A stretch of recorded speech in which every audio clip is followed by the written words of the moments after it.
Bonjour à tous et bienvenue dans Bonjour chez vous. J'espère que vous allez bien. Aujourd'hui, on va voir les choses à considérer avant de dire oui, un oui dans le mariage. Et j'ai le plaisir d'avoir avec moi une survivor de Bonjour chez vous, Annabelle. Non, c'est moi. Yeah. Je suis de retour. Bravo. Bienvenue. Après avoir supplié, après avoir pleuré, après avoir fait des menaces.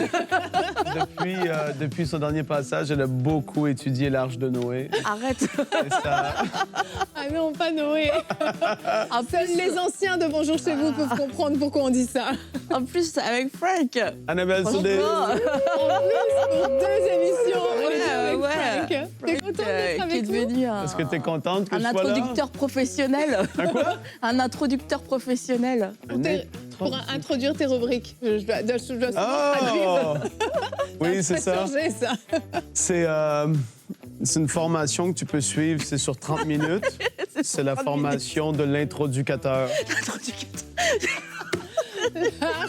L'art de ne pas introduire. Tu vois comment elle a été puissante, la formation? Pendant 30 minutes, en fait, tu dis rien. Tu peux juste entendre. Et Annabelle et moi, on s'est appelés hier soir pour pouvoir porter la même couleur de vêtements encore aujourd'hui. Ouais. C'est vraiment, c'est fou cette émission, Evelyne. Merci. Merci. Moi, je suis sans mot. Je sais pas si les gens savent qu'on se connaît. Tu sais, ils te voient, Annabelle, dans l'émission À table avec Annabelle. Des fois, je sais pas si les gens, ils imaginent qu'on Moi, se... c'est Evelyne, très Enchantée. heureuse de faire votre Oui. Oh, ils ont réussi à se rendre. Oui, c'est vrai une poignée de main du bout qu'on des n'est pas doigts. souvent ensemble. On n'est pas à souvent part dans ensemble. des lives. Même dans les lives, je suis rarement avec toi. Mais le bureau d'Annabelle est à côté du mien. Des Exactement. fois, je vais les voir et on Oui. fait juste rire avec Jérémy. Ou sinon, je t'entends parler très fort dans ton bureau. Ouais, moi aussi. Ça arrive. Le plus drôle, c'est quand on entend Frank rire dans son bureau et taper des pieds, parce que quand il rigole pas, il tape des pieds. Quand il tape des pieds, on sait que là, c'est très drôle. Bon, accessoirement, on est amis aussi. Ben, c'est ce que j'allais dire. En fait, Voilà. les gens, je sais pas s'ils savent. Bah, dis-leur, vas-y. Ben, c'est on est le des moment. très bons amis. Dans la vie, nous sommes de très bons amis. On dirait que tu mens. On se voit à l'extérieur du bureau. Merci, Seigneur. C'est vrai, Annabelle? Oui. Bon, il faut avancer dans l'émission, Evelyne. J'ai l'impression que tu as une pelle et que tu creuses. On a touché le fond.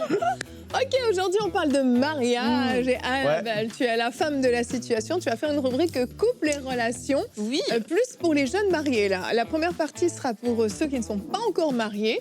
Mais ta rubrique sera pour les jeunes mariés en Ouais. lune de miel. On va voir si l'amour suffit, si c'est un mythe ou une réalité de vivre d'amour et d'eau fraîche. Oh. Est-ce qu'un mariage peut vivre d'amour et d'eau fraîche? Waouh, tu vois, elle a suivi ta formation. Hein. On Ouais. sent l'upgrade dans l'intro, c'est impressionnant. Hein. Puissant. C'est puissant. Allez, on va voir de façon beaucoup plus sérieuse, je vous rassure. On va voir les différents signaux d'alerte auxquels il faut faire attention avant de se dire oui. Il y a des choses importantes qu'il faut savoir. Et Frank va commencer cette émission avec la pensée du jour.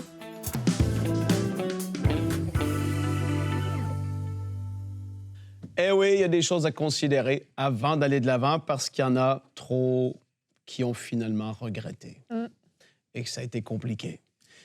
Et là, je veux qu'on regarde 2 choses en particulier, 2 sphères par rapport à les choses auxquelles on doit faire attention avant de pouvoir aller de l'avant. Première des choses, troubles de caractère. Je vais énumérer certaines choses. Et puis là, le but de l'émission, là, aujourd'hui, c'est pas que tu écoutes et tu fasses « Ah oui, ah », et que finalement, tu appliques pas.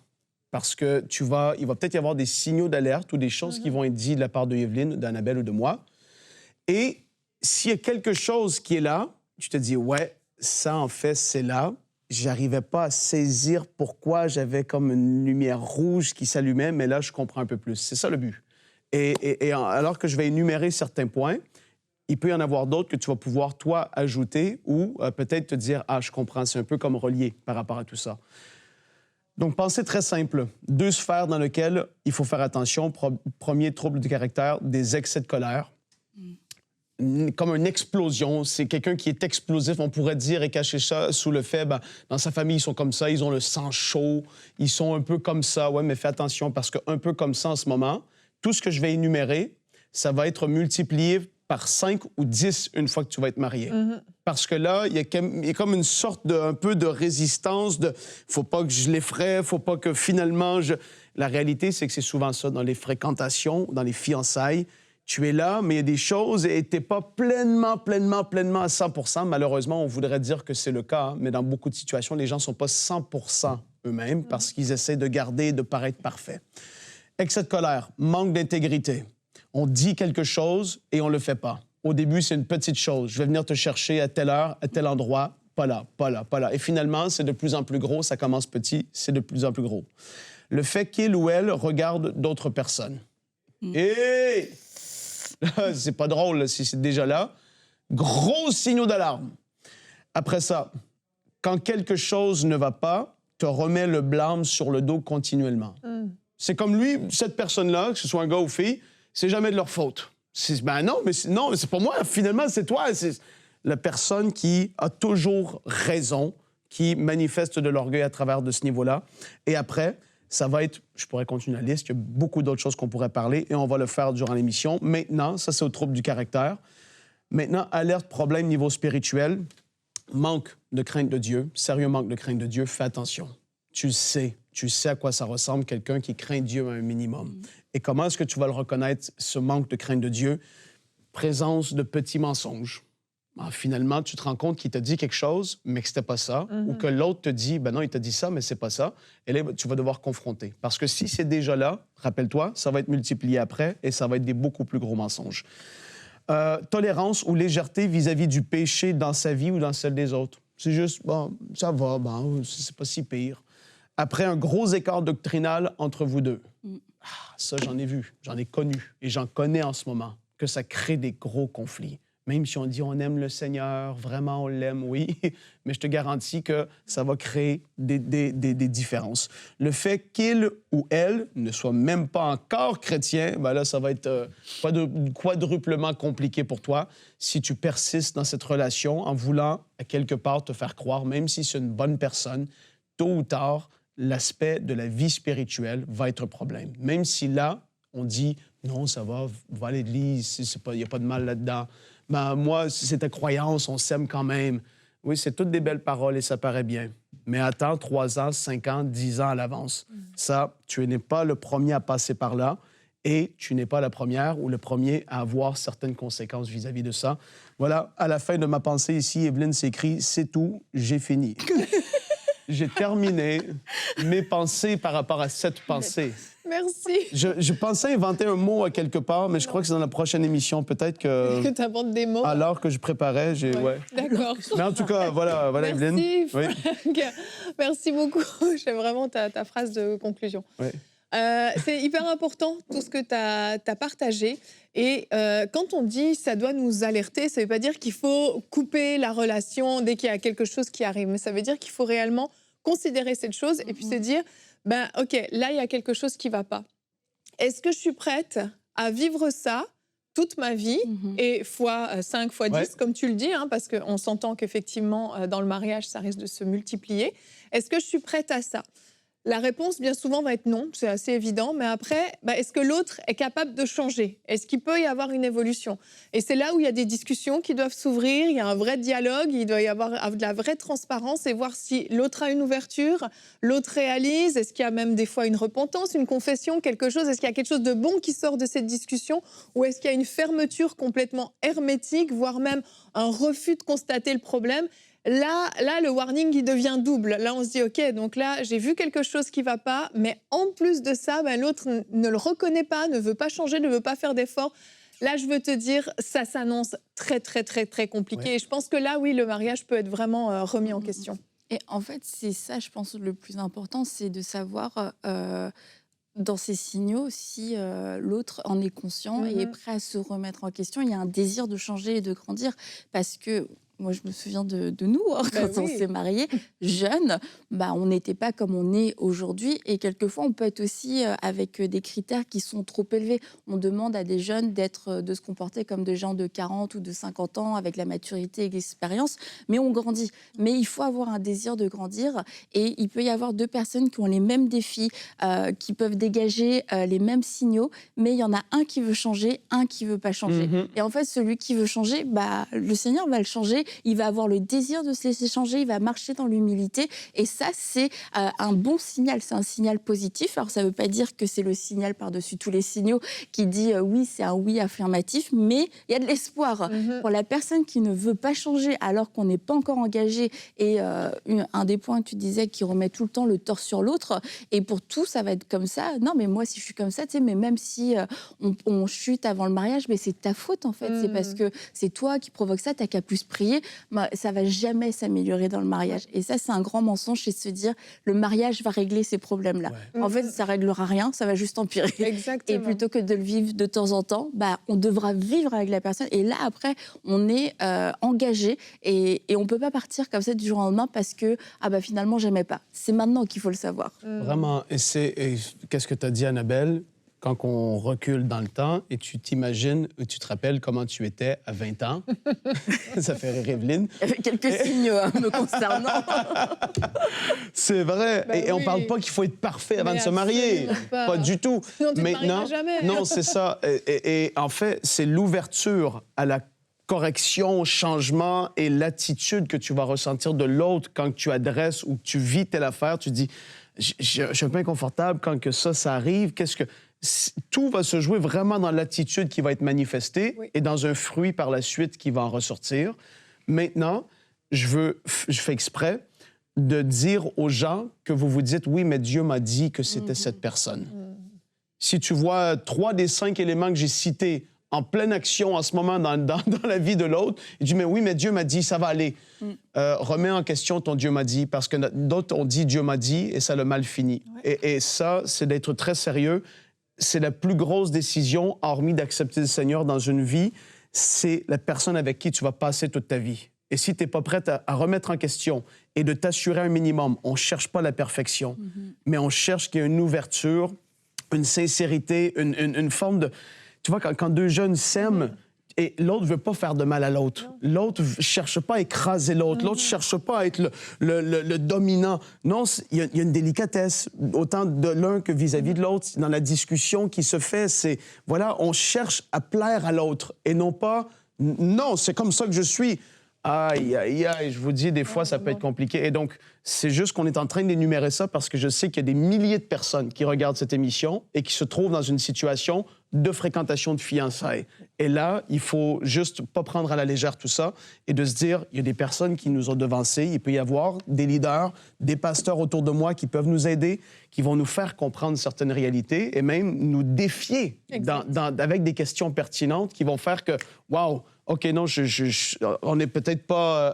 on n'avait pas imaginé tout ça. Tout à fait. Et de ne pas chercher à se convaincre s'il y a des signaux. Non, je ne veux pas les voir parce que je ne suis pas prêt à renoncer à la relation. Et quand on est dans ce stade de la relation, on devrait être capable de dire, Seigneur, moi, je suis prête à mettre cette relation sur l'autel. Si ce n'est pas la bonne chose, tu connais l'avenir, tu sais toutes choses. Yes. Et d'oser dire, en fait, il y a des choses qui me font peur, mais quelquefois, on veut tellement garder la relation, on veut tellement aller jusqu'au mariage qu'on ferme les yeux. Et ça, exactement. Je prends encore 15 secondes. Vas-y. Catherine Coleman, grande femme de Dieu, s'est mariée et elle savait qu'il n'aurait pas fallu, mais par amour et par le désir de... Et le jour que ça s'est fait et que, entre guillemets, tu signes les papiers et que devant Dieu, tu t'es mariée, elle s'est retrouvée dans sa chambre d'hôtel ce soir-là en train de pleurer. Aïe, aïe, aïe, aïe. Et ça, tu veux pas vivre ça. Parce que tu t'es dit, mais s'il n'y en a pas un autre, s'il n'y a pas une autre fille, ou que le vont soir, dire les gens si j'annule le mariage? Là, tu te retrouves, c'est fait. Et tu veux pas te retrouver dans cette situation où tu es en larmes la nuit de noces arrivée. Ah non, vraiment pas. Et avant de te donner la parole, je veux juste partager notre verset du jour pour rebondir sur un point très important que Frank a abordé, le fait d'être avec un incroyant. La Bible est très claire là-dessus. 2 Corinthiens 6, 14 nous dit « Ne vous mettez pas avec un incroyant. sous un joug qui n'est pas celui du Seigneur.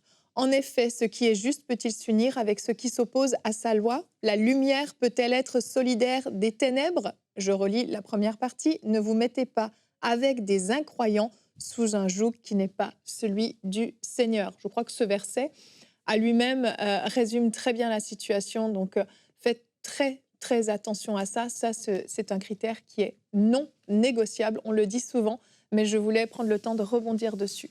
Et on va voir maintenant avec Annabelle une autre partie. On a dit oui, on s'est mariés, on s'aime, on est dans la lune de miel. Est-ce que c'est suffisant? On voit ça dans la rubrique Couple et relations.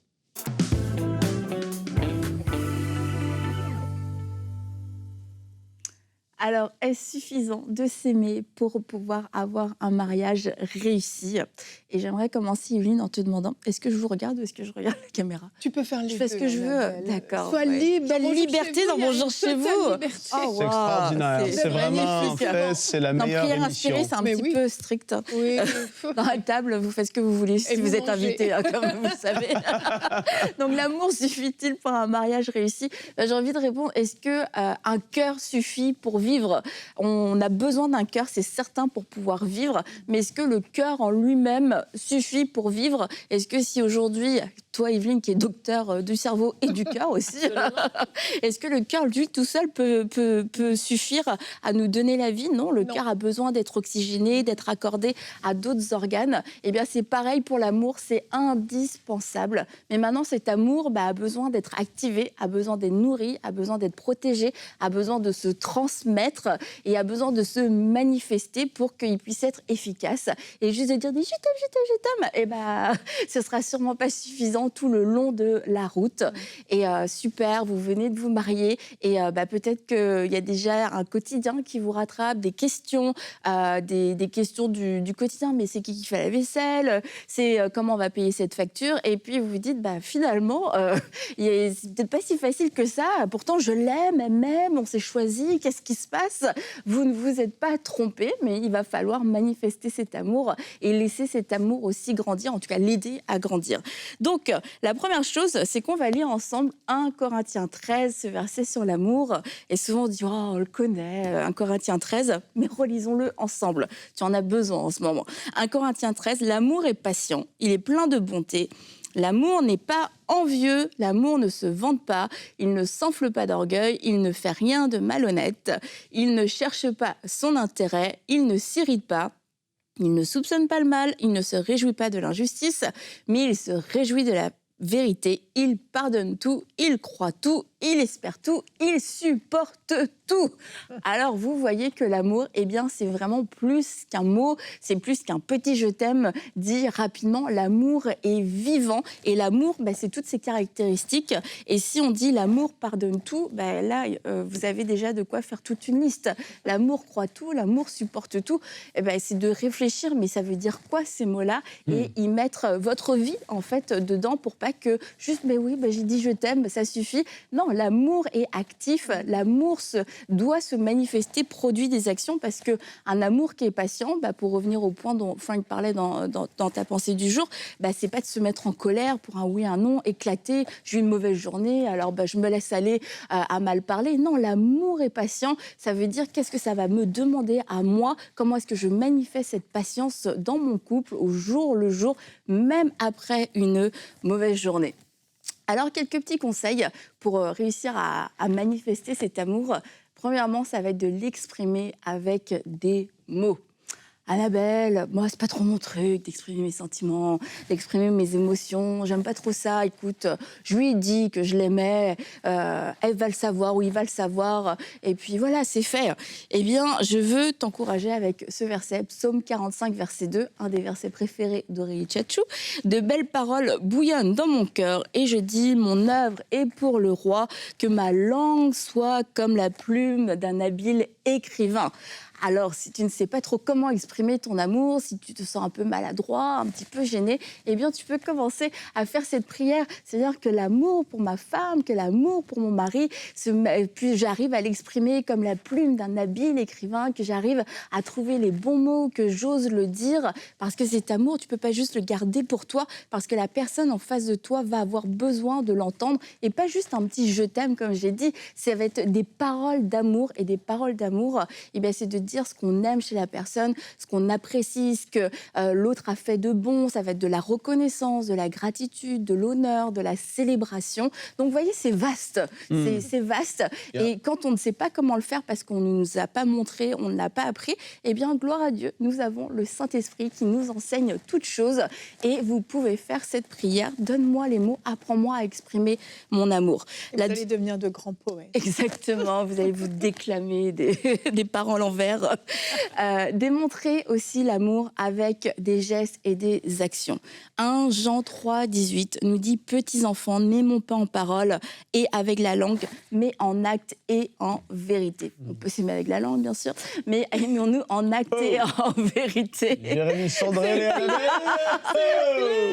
Ça veut dire Jérémy, que si t'as ce marobrique là, ça veut dire que si, mettons, bon là je parle du coup de la plus du côté des femmes, mais si ta femme rentre et qu'elle est fatiguée et que tu lui dis je t'aime, eh bien, quel est l'acte que tu peux poser? Quelle est cette action que tu peux poser pour manifester ton amour? Est-ce que c'est peut-être de l'aider à débarrasser les courses, de faire un repas ou de lui dire de ne pas faire de repas et qu'on va sortir, de pouvoir la soulager d'une certaine façon? Comment est-ce que cet amour peut se manifester? Parce que quelquefois, il y a des gens, par contre, ils ont la parole facile, mais il n'y a pas beaucoup d'actions qui suivent. Et de dire, oui, je sais, tu fais que de me le dire, je t'aime, mais j'aimerais que ce soit un peu plus concret. Et là, encore une fois, c'est normal. C'est pas, moi, c'est pas mon genre, j'aime pas comme ça, c'est pas mon style d'amour.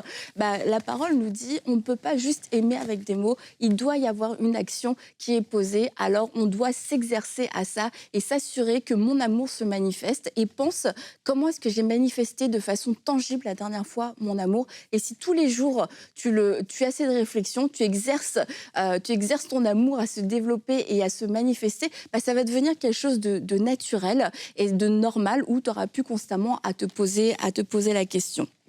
Et la dernière chose, c'est que plus que je vous encourage, je vous dis, vous avez besoin d'une vision en tant que couple.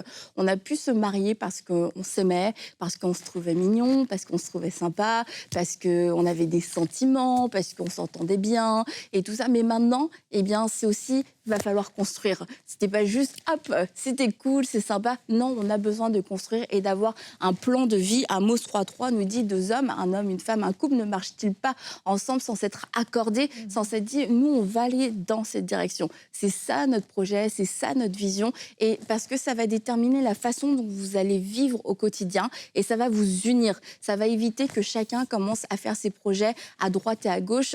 Et puis, quand vous avez du mal à vous comprendre, eh bien, cette vision commune que vous avez bâtie ensemble, que vous avez choisie ensemble, que vous avez discernée ensemble, va vous ramener ensemble. Elle ne va pas vous diviser, au contraire, elle va vous fortifier parce que vous allez avoir un intérêt commun, vous allez avoir une direction commune et tous les deux, bien, vous allez vouloir vous accorder en vous disant non, c'est trop important, on ne peut pas se permettre comme ça de se laisser aller au quotidien, on ne peut pas se permettre de se disputer, on ne peut pas se permettre de mal se parler parce qu'on a un but commun qui dépasse notre petite vie d'aujourd'hui et ce but commun, c'est finalement d'accomplir la volonté de Dieu. Alors on n'a pas forcément tous les détails, ne paniquez pas si vous ne savez pas exactement, mais juste de vous dire, nous on veut servir Dieu. On veut servir Dieu ensemble et puis on veut devenir des disciples.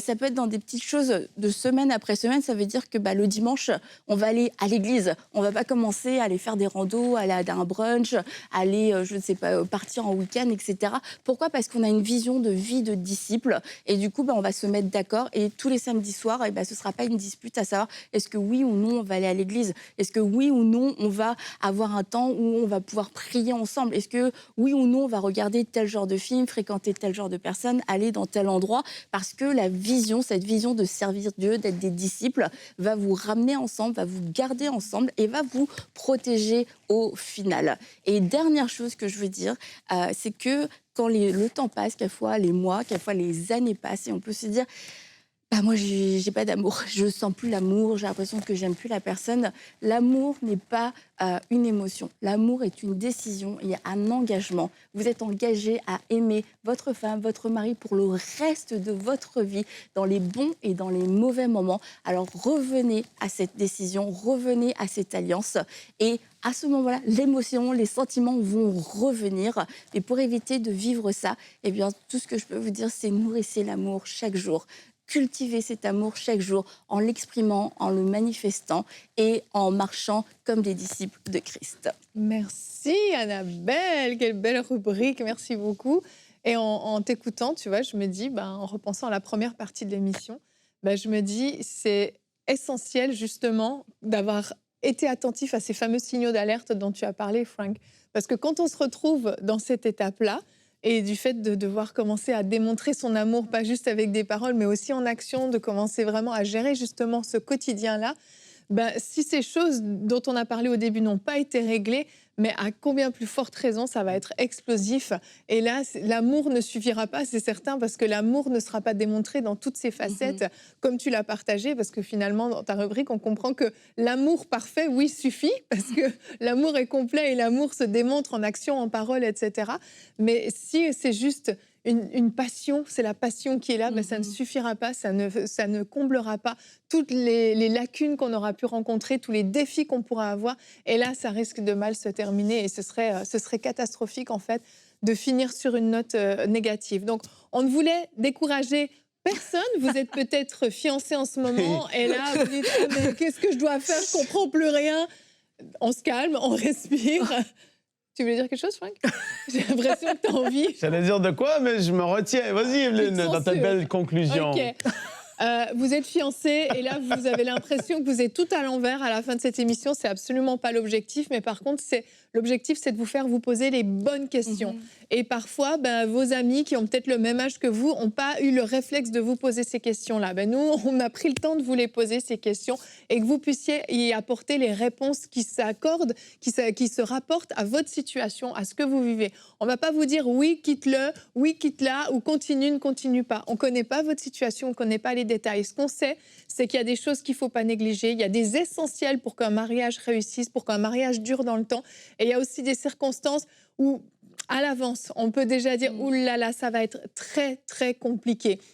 Et il faut savoir dans quoi on met les pieds. Et c'est vraiment par amour pour vous, eh bien, on préfère vous le dire aujourd'hui. Et s'il faut, et si suite à cette émission, vous vous dites « mais en fait, je réalise que ça ne fonctionnera pas, je réalise qu'il y a tellement de choses qui ne fonctionnent pas et je ne me vois pas faire ma vie avec cette personne », eh bien, peut-être que vous êtes fiancés, peut-être que le mariage est planifié, que vous avez déjà acheté la robe et que vous avez sélectionné le traiteur et la salle.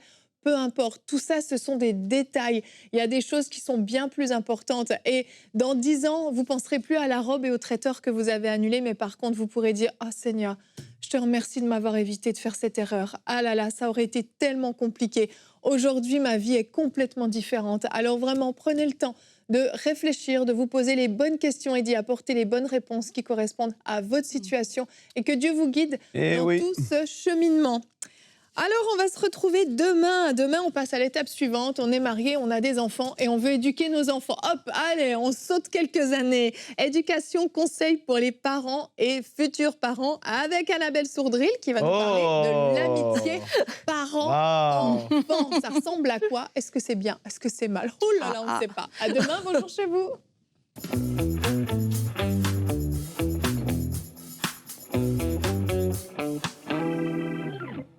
Hello, hello à tous, je vous amène aujourd'hui dans notre bureau à Jérémy et moi parce qu'on a fait le choix de partager cet espace de travail où on fait nos rencontres, nos réunions, mais aussi où on prépare nos émissions respectives. Alors Jérémy prépare Prière Inspirée et c'est souvent lui qui prend le bureau et moi je prends la table pour préparer à table avec Annabelle. Et je repense aux dernières années alors qu'on devait partager nos bureaux souvent avec avec plusieurs personnes, il y avait du bruit, il y avait des conversations téléphoniques, il y avait des rendez-vous, il y avait des rencontres. Et aujourd'hui, bien, on est ici dans cet endroit qui est inspirant et qui nous permet de pouvoir nous préparer de la meilleure façon pour produire des contenus qui sont diffusés toutes les semaines sur EMCI TV et qui, je crois, aussi vous bénissent. Alors, je vous remercie. Merci d'avoir permis qu'on puisse avoir cet endroit, le centre, et puis particulièrement pour Jérémy et moi, ce bureau dans lequel eh bien, on peut continuer de préparer du contenu et un contenu qui va continuer de vous bénir et qui va bénir toute la francophonie. Un grand merci à vous tous. Un grand merci à tous nos partenaires qui donnent pour voir des vies transformées partout dans la francophonie.